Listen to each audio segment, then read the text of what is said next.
Ghanaian ambassador to China, Winfried Ookay Hammond, has said China's optimization of its COVID-19 response portends good prospects for the global tourism industry.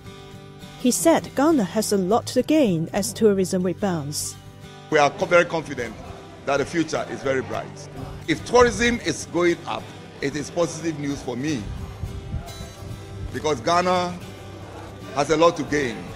As we attract more people to Ghana from China, our foreign earnings also will go up. The signs we have already seen within this short time is a positive indication for us that seriously the future is very, very bright, and Ghanaians in particular should take advantage of this.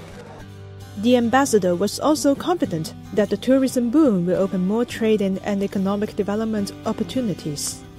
Freedom of movement into and out of China, which means also businesses have now the opportunity to thrive and to boom as we expect.